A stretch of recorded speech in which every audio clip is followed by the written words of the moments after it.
Assalamualaikum warahmatullahi wabarakatuh. Perkenalkan, nama saya Neneng Eka Ramadanti dengan NIM 250201010369 dari Fakultas PJJ Manajemen.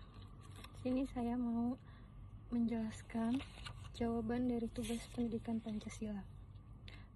Perekonomian Indonesia adalah salah satu kekuatan ekonomi terbesar di Asia Tenggara yang didorong oleh konsumsi domestik yang kuat, kekayaan sumber daya alam, dan sektor jasa yang terus berkembang. Berikut adalah penjelasan singkat beserta contoh untuk masing-masing aspek perekonomian Indonesia. Nomor 1. Perekonomian Indonesia setelah kemerdekaan pada awal kemerdekaan tahun 1945. Kondisi ekonomi Indonesia sangat hancur akibat perang. Khas negara kosong, terjadi blokade ekonomi oleh Belanda, dan tingginya inflasi karena peredaran mata uang asing yang tidak terkendali.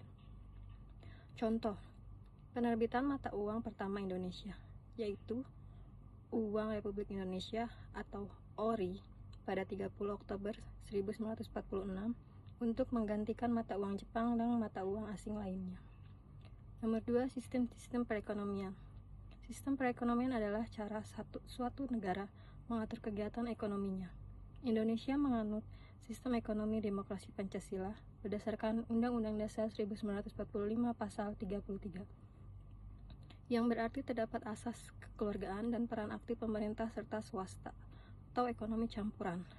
Contoh, keberadaan badan usaha milik negara atau BUMN seperti PLN atau Pertamina yang menguasai hajat hidup orang banyak, berdampingan dengan menjamurnya perusahaan swasta seperti restoran, toko, dan pabrik milik masyarakat.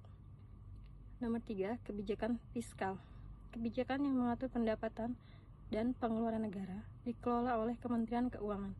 Kebijakan ini digunakan untuk mempengaruhi pertumbuhan ekonomi dan kesejahteraan masyarakat. Contoh, pemerintah menaikkan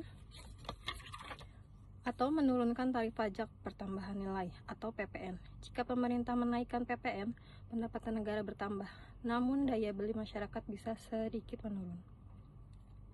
Nomor 4. Kebijakan moneter. Kebijakan moneter mengatur jumlah uang yang beredar dan tingkat suku bunga. Dikelola oleh Bank Indonesia. Tujuannya adalah menjaga stabilitas nilai tukar rupiah dan mengendalikan inflasi. Contohnya, Bank Indonesia Rate atau suku bunga acuan dinaikkan. Jika suku bunga naik, bunga kredit bank akan ikut naik, sehingga masyarakat cenderung menabung daripada meminjam uang atau berbelanja, yang pada akhirnya mengeram peredaran uang. Nomor 5. Inflasi dan deflasi. Inflasi adalah kondisi di mana harga barang dan jasa naik secara umum dan terus-menerus. Contoh, harga beras yang biasanya Rp12.000 per kilogram naik menjadi Rp15.000 per kilogram akibat kelangkaan pasokan. Deflasi adalah kondisi di mana harga barang dan jasa turun secara umum dan terus-menerus. Contoh, penurunan harga tiket pesawat dan tarif hotel secara drastis dalam beberapa bulan karena sepinya wisatawan yang membuat uang menjadi lebih berharga. Nomor 6. Utang dan perekonomian Indonesia.